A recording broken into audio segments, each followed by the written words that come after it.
नमस्कार मंडळी, स्वागत आहे तुमचं तुमच्या आवडत्या चॅनल मनोरंजन मंडळीमध्ये आणि मी तुमचा मित्र ओम. चला तर सुरुवात करूया.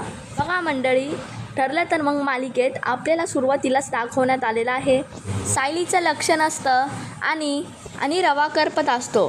तर आता कल्पनाताई म्हणतात, अगं सायली बेटा, तुझं लक्ष कुठं आहे? तो रवा करपतोय. अगं तुझ्या आणि अर्जुनमध्ये काय भांडण झाले का? तर आता सायली म्हणते, नाही हो आई, माझ्या डोक्यात मधुभाऊचे केसचे विचार चालू आहेत. तर आता कल्पनाताई म्हणतात, अगं बेटा, पण अर्जुन लढतोय ना तुझी केस. अगं तर तू कशाला टेन्शन घेतेस? तर आता ही सायली म्हणते, माझा विश्वास पूर्ण देवी आईवर आहे. जर देवी आईने एक दरवाजा बंद झाला ना तर दुसरा दरवाजा उघडते.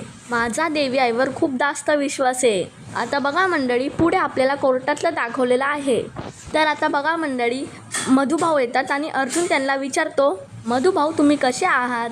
तर आता मधुभाऊ बोलतात की मी तर बरं आहे, पण सायली कुठे जावंय बापू? तर आता अर्जुन बोलतो की ती कामामुळे येऊ शकली नाही मधुभाऊ, पण तुम्ही टेन्शन नका घेऊ, आज सगळं ठीक होणार आहे. आता बघा मंडळी, आता कोर्टाची कारवाई सुरूच होणार आहे, पण सायली नसल्यामुळे मधुभाऊ थोडेसे टेन्शनमध्ये आहेत. आणि आता जज येतात आणि आता सर्वजण उठून उभे राहतात. तर आता हे जज म्हणतात की आता केससाठी सुरुवात करा. तर आता अर्जुन पहिलंच बोलतो की युअर ऑनर, माझे क्लायंट मधुकर पाटील यांच्या बेलसाठी मी अप्लाय केलेला आहे. आणि आता अर्जुन ते पेपर्स आणि ते अर्ज त्यांना देतो, म्हणजे जजला देतो, आणि बोलतो की हे माझे क्लायंट मधुकर पाटीलचे पेपर्स आणि अर्ज आहे. आणि तो म्हणतो, बघा युअर ऑनर, जो माणूस जेलमध्ये एवढं चांगलं वागतोय त्या माणसामुळे समाजाला काहीच धोका होणार नाही आहे. त्यामुळे मी तुम्हाला विनंती करतोय की मधुकर पाटीलांना जामीन देण्यात यावा. आता मग हे ॲडव्होकेट पवार उठतात आणि म्हणतात, ऑब्जेक्शन मी लॉर्ड. मिस्टर सुभेदारांना असं का वाटतंय की त्यांच्या क्लायंट मधुकर पाटीलांना सहज जामीन भेटू शकते? मधुकर पाटीलांवर पाकीट मारायचा किंवा सिग्नल तोडायचा गुन्हा नाही आहे, त्यांच्यावर खुनाचा गुन्हा आहे. तर आता हा अर्जुन पुढे म्हणतो, युअर ऑनर, मी फक्त गुड कंडक्टच्या आधारावर बोलत नाही आहे. माझ्याकडे काही असे पुरावे आहेत ज्याच्याने सिद्ध होईल की मधुकर पाटीलनी विलासचा खून केलेला नाही आहे. याचे चान्सेस खूप जास्त आहे. आणि युअर ऑनर, आपली न्यायव्यवस्था फक्त क्रिमिनलला शिक्षा नाही देत, तर चांगल्या मार्गावर चालण्याची मदतही करते. आणि माझे क्लायंट मधुकर पाटील यांनी दाखवून दिले की या 1.5 वर्षात ते किती चांगले वागू शकतात. आणि त्यांच्यावरचा गुन्हा अजून सिद्ध झालेला नाही आहे, तर त्यांना कुठली अशी शिक्षा देण्यात येते? तर आता इथेच बघा मंडळी, या अर्जुननी 3 माणसांना बोलवलेलं आहे आणि आता ते 3 माणसं अर्जुनच्या समोर येतात. तर आता अर्जुन म्हणतो, जज साहेब, तुम्ही असं समजा की हे 3 माणसं जेव्हा विलासचा खून झाला त्यावेळेस तिकडे हजर होती. तर हे 3 माणसं म्हणजे विलास, मधुकर पाटील आणि साक्षी शिखरे. त्यावेळेस हे 3घेजण आश्रमात होते. आता तेवढ्यात वकील पवार म्हणतो, ऑब्जेक्शन मी लॉर्ड, तिथे 2च माणसं होती आणि तिसरी व्यक्ती लपलेली होती, ती म्हणजे प्रिया मधुकर, आणि यात साक्षी शिखरेचा काही संबंध नाही आहे. आता बघा मंडळी, ही प्रिया घाबरलेली आहे. आता जज म्हणतात की अर्जुन सुभेदार, तुम्ही तुमच्या प्रॅक्टिकलसाठी 2च माणसं उभे करा. तर आता लगेच अर्जुन म्हणतो, ठीक आहे मी लॉर्ड, काही हरकत नाही आहे. आणि अर्जुन एका व्यक्तीला म्हणतो, आता तुम्ही जाऊ शकता. आता अर्जुन त्याच्या बॅगमधून 2 पिस्तूल काढतो आणि म्हणतो, मी लॉर्ड, ह्या 2 डमी पिस्तूल आहे, पण मी लॉर्ड, ह्या रिअल पिस्तूलसारखेच आहेत. आता हे पिस्तूल उजव्या हाताचं आहे आणि हे पिस्तूल डाव्या हाताचं आहे. आता बघा मी लॉर्ड, उजव्या हाताचा माणूस डाव्या हाताने पिस्तूल धरल्यावर फक्त निशाणा लावू शकतो, आणि जर त्याला गोळी मारायची असेल तर त्याला उजव्याच हाताचा उपयोग करायला लागेल, पण त्याच्या डाव्या हातामध्ये एवढा जोर नसतो. तर अर्जुन आता डाव्या हाताच्या माणसाच्या उजव्या हातात पिस्तूल देतो आणि म्हणतो की डाव्या हाताचा माणूस डाव्या हातानेच गोळी झाडू शकतो, तर उजव्या हाताने नाही. तर मी लॉर्ड, विलासच्या पोस्टमॉर्टममध्ये लिहिलेलं आहे ही गोळी उजव्या हाताने चालवलेली आहे. तर मी लॉर्ड, मधुभाऊंच्या उजव्या हातात एवढा जोर नाही आहे की ती पिस्तूल ते त्यांच्या उजव्या हातात धरू शकतील. आता हे ऐकून प्रिया, साक्षी आणि महिपत सगळेजण घाबरलेले आहेत. तर आता अर्जुन म्हणतो, मी लॉर्ड, मधुभाऊंच्या उजव्या हातात एवढा जोर नाही आहे की ते गोळी झाडू शकतात. आता एवढंच मला सांगायचं होतं मी लॉर्ड. तर आता अर्जुन त्या दोघी माणसांना बोलतो थँक्यू आणि त्यांना आता त्यांच्या जाग्यावर बसायला सांगतो. तर आता अर्जुन परत म्हणतो, मी लॉर्ड, मला एवढंच सांगायचं होतं की मधुभाऊ गोळी चालू शकत नाहीत. आता हे पवार वकील मध्येच म्हणतात, ऑब्जेक्शन मी लॉर्ड, ही एक स्टोरी आहे आणि ठोस पुराव्याशिवाय अशा स्टोरींना काहीच अर्थ नाही आहे. अर्जुन सुभेदार, तुम्ही हे असल्या स्टोरी सांगू नका.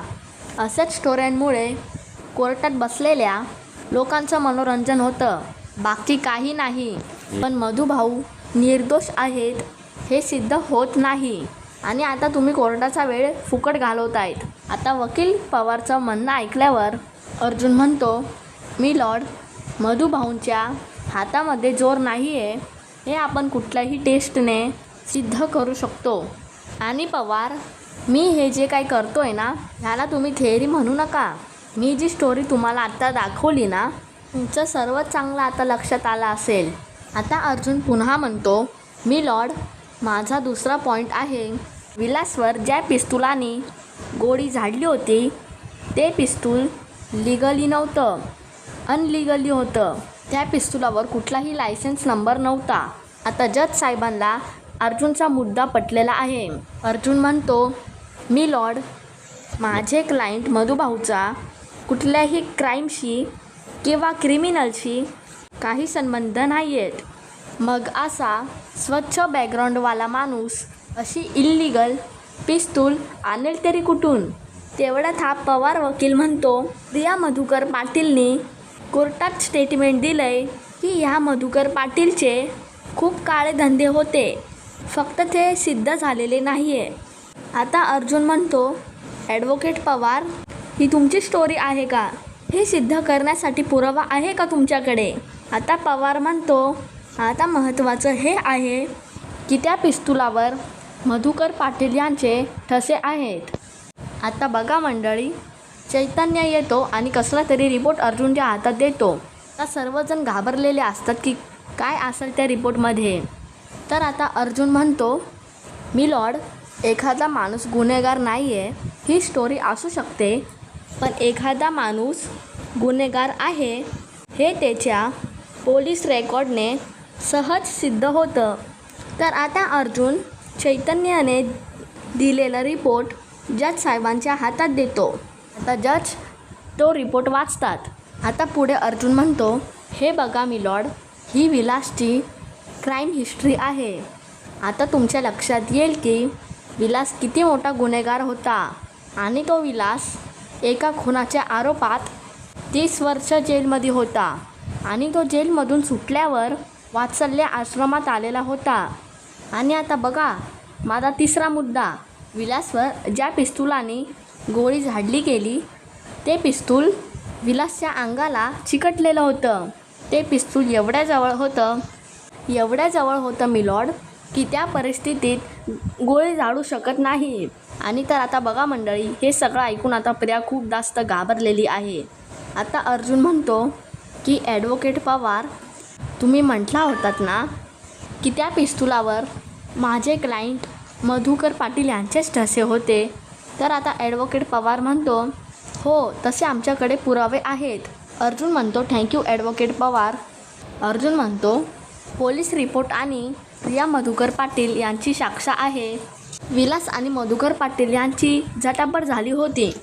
त्या झटापटीत विलास मधुभाऊंच्या हातातून पिस्तूल घ्यायचा प्रयत्न करत होता. मग त्या पिस्तुलावर विलासचे ठसे असायला पाहिजे होते. मग त्या पिस्तुलावर विलासचे ठसे कसे नाहीत? त्या पिस्तुलावर फक्त माझे क्लायंट मधुकर पाटीलचेच ठसे कसे? हे ऐकून आता प्रिया घाबरते. आणि आता या प्रियाला आठवतं की आपण मधुभाऊच्या डोक्यात कशी फुलदाणी मारलेली होती आणि मधुभाऊ बेशुद्ध झालेले होते.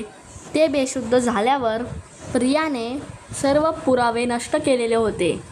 पिस्तुलावरचे ठसे आणि बाकीचे ठसे पुसलेले होते. प्रियाला हे सगळं आठवत असतं. आता अर्जुन म्हणतो, मी लॉर्ड, हे खरं आहे की कोणीतरी पिस्तुलावरचे ठसे पुसून पुरावे नष्ट करण्याचा प्रयत्न केलेला आहे. आता अर्जुन म्हणतो, विलासचा खून झालेला होता आणि मधुकर पाटील बेशुद्ध होते आणि प्रिया मधुकर पाटीलचं स्टेटमेंट आहे की त्या खोलीत आलेल्याच नव्हत्या. ते दारात उभा राहून हे सगळं पाहत होत्या. मग ते ठसे पुसणारी तिसरी व्यक्ती कोण होती मी लॉर्ड? मग शक्यता आहे मी लॉर्ड की ती तिसरी व्यक्ती साक्षी शिक्रेच होती. महत्त्वाचा हा मुद्दा आहे मी लॉर्ड की तिकडे तिसरी व्यक्ती होती आणि कशावरून मी लॉर्ड ती साक्षी शिक्रे नसेल? तर पवार वकील म्हणतात, ऑब्जेक्शन मी लॉर्ड, तिकडे साक्षी शिक्रे होत्या चा काही पुरावा नाही आहे मी लॉर्ड. तर आता अर्जुन म्हणतो की तिकडे तिसरी व्यक्ती होती.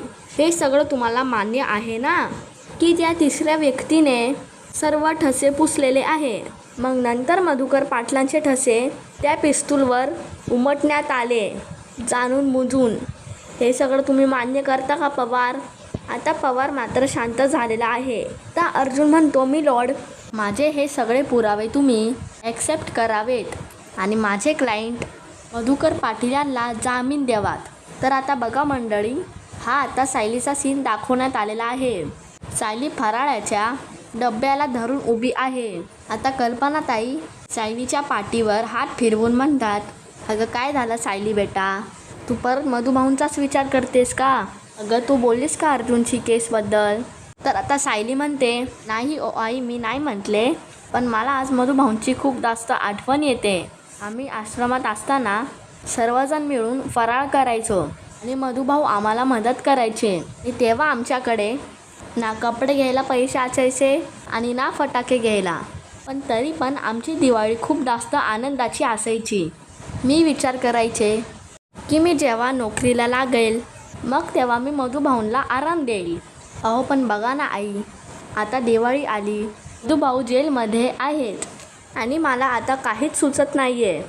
तर आता कल्पनाताई म्हणतात, अगं सायली, तेव्हा आपल्याला काहीच सुचत नाही ना, मग तेव्हा आपण सर्व देवावर सोपवायचं. गं तू सगळं देवी आईवर सोपव. देवी आई कधीच नाराज करत नाही गं. मधुभाऊंना पण देवी आईचा आशीर्वाद आहे, म्हणून तर त्यांना अर्जुनसारखा एक चांगला वकील भेटलेला आहे. आता कल्पनाताई म्हणतात, अगं सायली, तुला शांत बसायचं असेल, मी उगाचच बडबड करते. तर आता सायली म्हणते, नाही आई, असं काहीच नाही आहे, उलट तुमच्या बोलण्यामुळे मला आधार भेटत आहे.